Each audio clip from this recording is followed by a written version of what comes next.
Good evening, my friends. I am so excited. I wrote this book, From Zero to Speaker Hero, How to Achieve Fame, Fortune, and Fun as a Speaker over a year ago.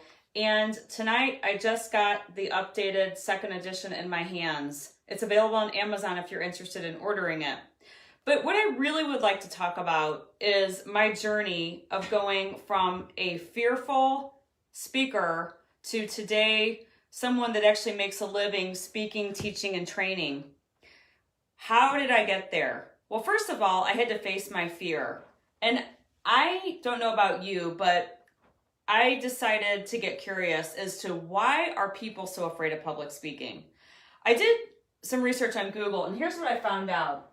Do you know that when we look at people's top fears, public speaking is number 2. Some people actually fear public speaking just a little bit more than they fear death. Yes, that's true. But snakes, spiders, and heights are the other fears in case you're interested.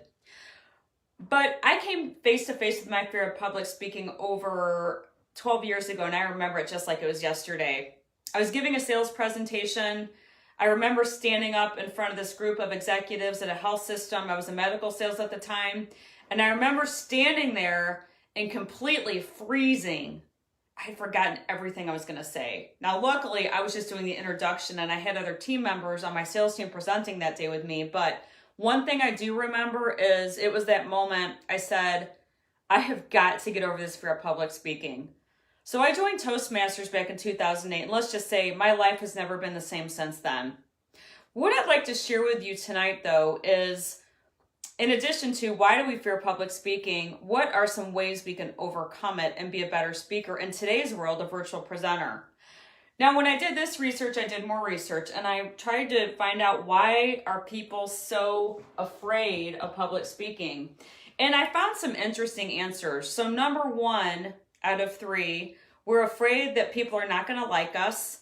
Number 2, we're afraid they're not going to like what we have to say. And number 3, we are more focused on ourselves instead of the audience.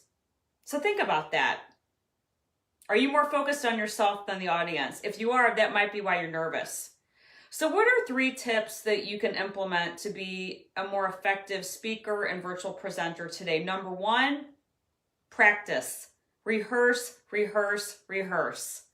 Research and evidence has shown that you can never be too rehearsed when you give a presentation or a talk.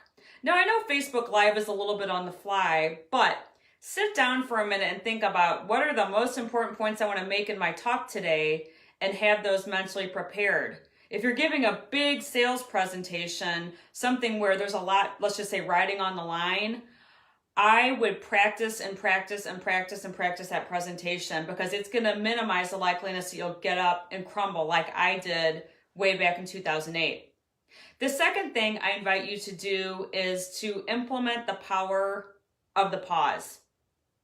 Do you speak too fast? Do you say, kinda, so, like? I call those filler words. And the problem with filler words is they detract from the impact of our talk. Instead of putting those filler words in your talk, I invite you to instead take a breath. Let your audience catch up with you, and I believe pauses give more emphasis to what you're talking about. Last but not least, act on every opportunity that you can to speak. What does this mean? Well, number 1, join Toastmasters. I don't get paid to say that, but Toastmasters happens to be the largest non-for-profit speaking and communication organization in the world. Less than a couple $100s a year, I have not found a better place to practice speaking in a safe, non-threatening environment.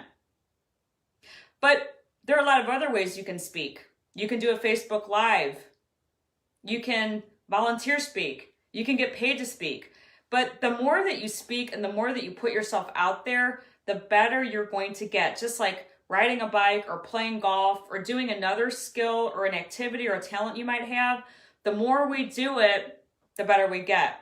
They say it takes 10,000 hours to be an expert at anything. Think about it. So don't avoid the art of public speaking. Always here to inspire you, and I wish you the best in presenting to impress. I have 10 more tips. If you're interested, please send me a private message and I'd be happy to get those over to you. Thank you. Have a wonderful weekend.